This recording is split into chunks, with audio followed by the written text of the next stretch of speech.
Good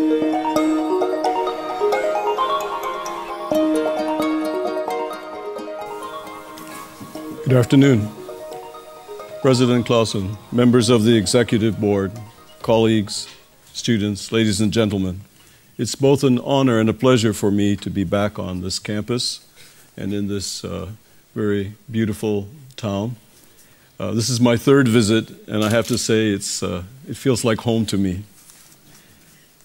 I'm grateful to have this opportunity to speak to you today a little bit and to share some thoughts with you about internationalization of higher education, in this case, from an American perspective.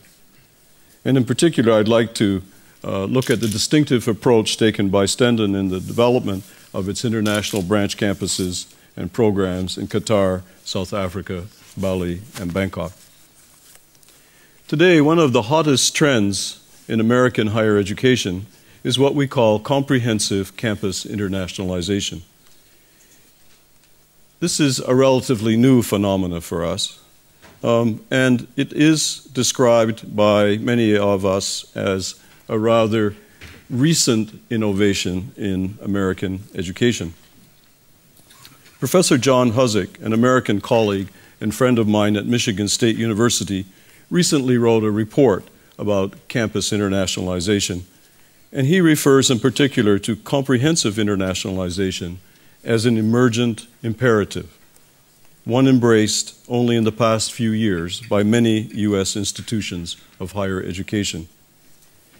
In his report, Huzik's definition of the term stresses the comprehensive institutional nature of the imperative. And I'm going to quote just for a moment.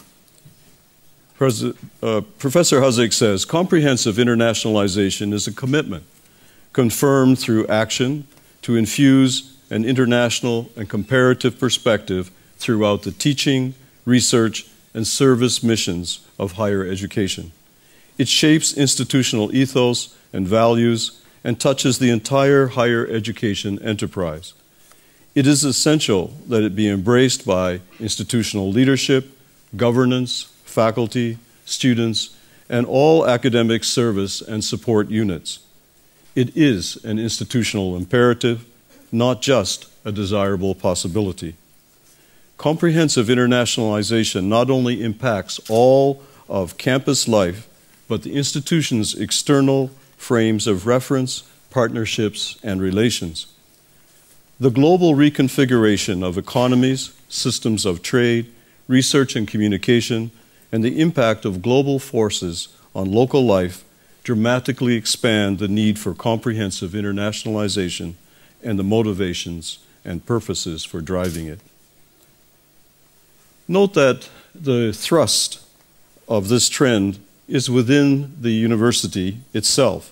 It is not driven externally, not by a Ministry of Education or by any other government agency.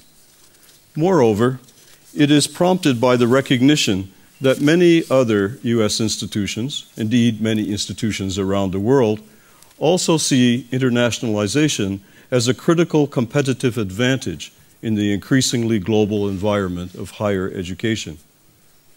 American universities are seeking to undertake a comprehensive approach that is cross-cutting and that involves all aspects of research, teaching, and service enterprise.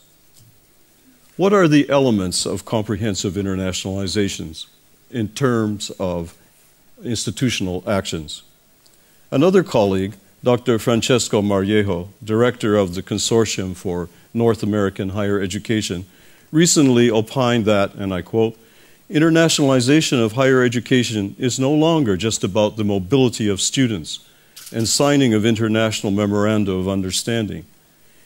Issues now include the internationalization of curriculum, the brain drain versus brain circulation, the internationalization of research, offering of dual degrees with foreign partners, establishing branch campuses abroad, involvement of international alumni, creation of international quality assurance frameworks, proliferation of international rankings, increased competition for international students, and the role of recruiting agents.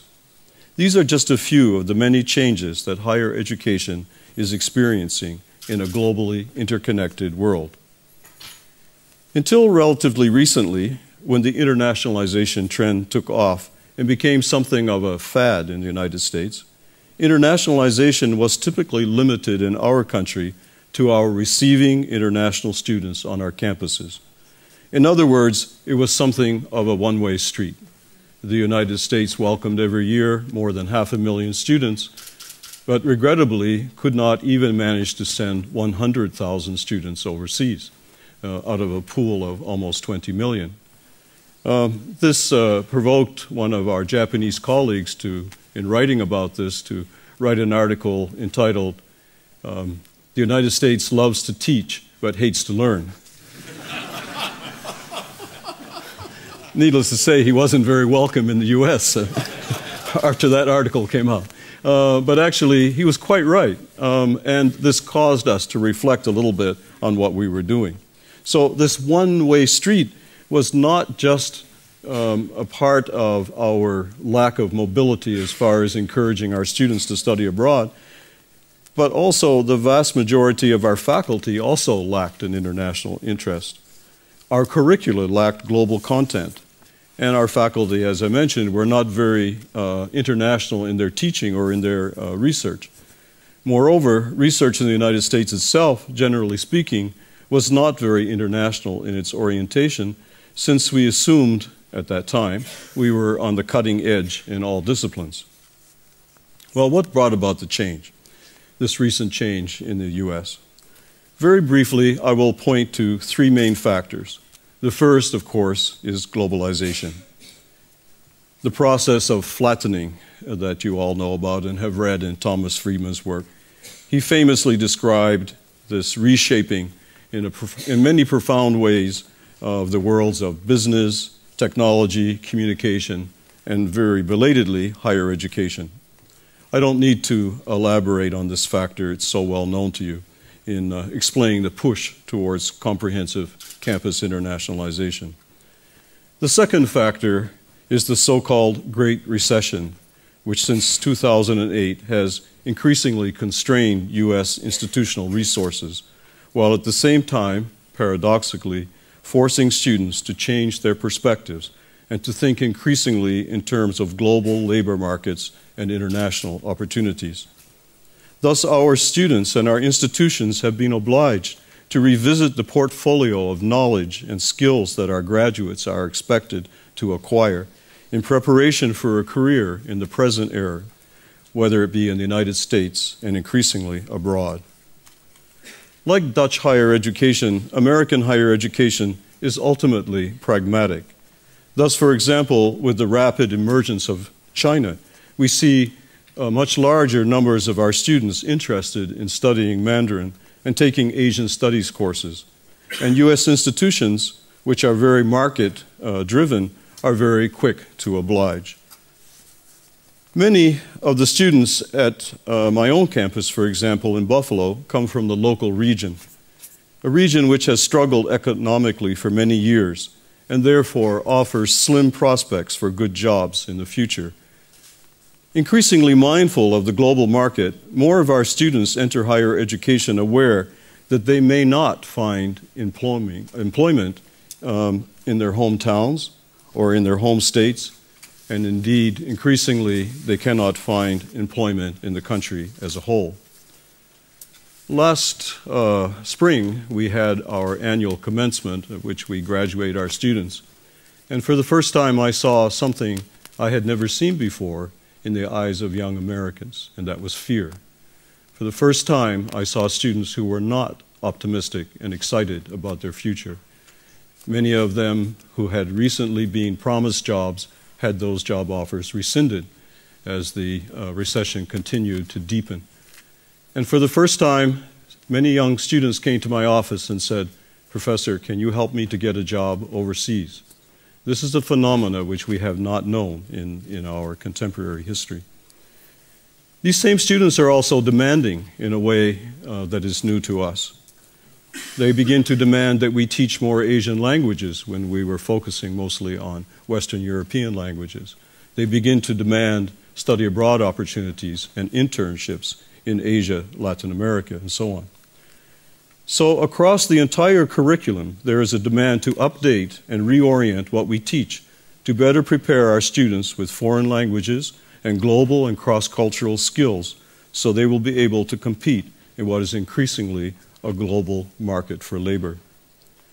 The third factor also may seem paradoxical. I believe that the terrorist attacks of September 11th, 2001, which we commonly refer to as 9/11, and their aftermath has been a great factor in driving the internationalization agenda in U.S. universities. The so-called global war on terror woke up many Americans to the highly problematic role of the United States in the world, and to the fact that we are not liked in many quarters overseas. Our students asked themselves, why do they hate us? And as students, they felt more compelled in the post-9/11 environment to seek answers by going abroad and learning firsthand about the world. Many observers, including international educators like myself, were surprised to see that the number of American students going abroad began to increase very rapidly after 9/11, and yet we had predicted just the opposite. In light of the emergent imperative, many campuses in the United States, like my own, are delivering higher education programs in other countries. Some are setting up branch campuses and joint research ventures and participating in double degree programs and joint research projects. Regrettably, the number of U.S. students studying at branch campuses is relatively low. However, we are only just getting started, and we hope to improve this in the future. It is my contention that today a first-rate institution of higher education must also be thoroughly internationalized.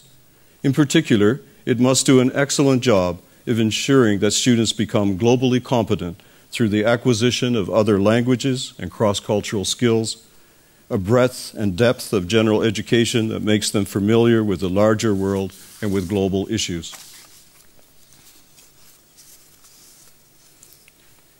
Increasingly, this is the standard that my own university aspires to, and increasingly it is also the standard adopted by universities throughout the world, including this one. This brief look at the several drivers of internationalization in the United States serves as a prelude to the main point of my remarks. The consultancy I've been privileged to participate in at Stenden has made me aware of the remarkable work that this university is doing in terms of its own internationalization strategy. That Stenden University has an official internationalization policy and strategy which is being implemented in concrete, practical terms is in itself remarkable. In fact, and indeed, it can be said to be a unique and defining feature of this institution. Stenden has an enlightened model that we in the United States can learn much from. Stenden's international branch campuses, two of which I visited during my consultancy, provide the kind of thoroughgoing internationalization that most U.S. study abroad programs do not completely offer. The Dutch students who go to these branch campuses for a semester study and live alongside local students. They are obliged to perform community service in the host community. At Port Elford in South Africa, for example, I observed Stenden students acquiring cross-cultural competence by tutoring and working in the local townships and enhancing their own skills by making a meaningful contribution to community development. I was deeply impressed by the Stenden students I met, for whom the experience at the branch campus turned out to be a life-changing one. The local officials I met in South Africa were unanimous in praising the Stenden students for the positive influence of their service and their ability to work successfully with the local community. The depth and richness of the Stenden students' international experience is truly exceptional, and one you should all be very proud of. I would add that the Stenden International Branch campuses serve as a form of soft diplomacy in that they win friends overseas for the Netherlands and for Dutch higher education and culture. In closing, let me congratulate the leadership, the faculty, and the staff of Stenden University of Applied Sciences on its success in internationalizing its academic programs and for its commitment to providing students with the global competence so necessary for success in this increasingly competitive world. We in the United States can learn much from you, and for my own part, I plan to borrow and adapt elements of the Stenden model on my own campus. I thank you for your attention, and I wish you all a very successful and enjoyable academic year. Thank you.